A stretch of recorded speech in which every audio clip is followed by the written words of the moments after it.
Ayan guys, nag-prepare naman kami na para ipamimigay namin doon sa mga nakatira sa bangkita. Ayan, nakita nyo naman guys, bagong luto po yan. Sana makatulong po ito. Kahit konti lang po, mahalaga dito, makakain po sila. Hindi nyo maitanong guys, kaya ko po ginagawa ito dahil danas ko rin po kasi nakatira sa bangkitan noong araw. Kaya po naramdam ko po yung hirap na buhay. Kaya sawa ng Diyos, nagkaroon din ako ng para pambili ng pagkain. Mayroon naman kaming kunting natitira, di pakain na rin namin sa mga natutulog sa mga bangkita. Yun guys, sana pagpalain ito na bibigay namin sa kanila.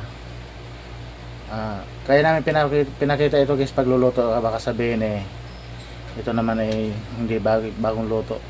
Bagong luto po ito. Ayan, nakikita nyo naman na ano pa, hukay-hukay pa ng aking asawa. So guys, salamat. Ayan guys, magandang gabi, maingay. Ito guys, dito kasi kami sa kalsada. Ayun, may nakita kami matanda at bibigyan namin ng pagkain. Yan lang ho siya natutulog, yan na siya nakatira. Tay! Pagkain. Sige.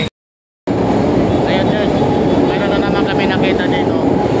Nakahiga sa kariton, bibigyan na naman namin.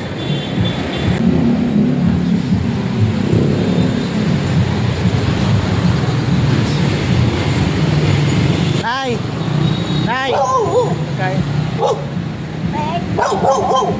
Galit yung aso. Sige po. Kaya po si nanay guys, namimili naalakal ng basura. Bibigyan po namin pagkain.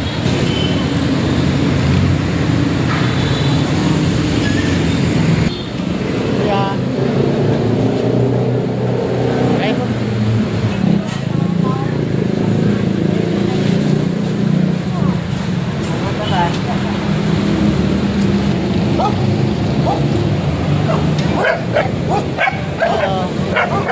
Pagkain po.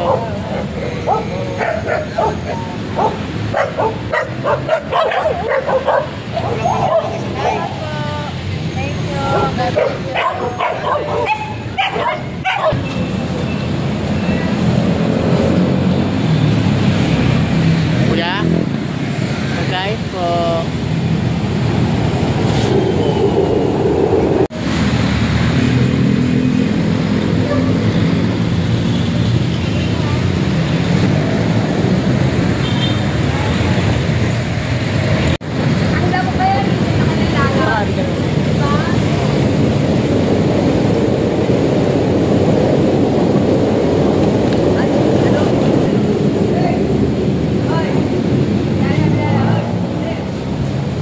Okay na.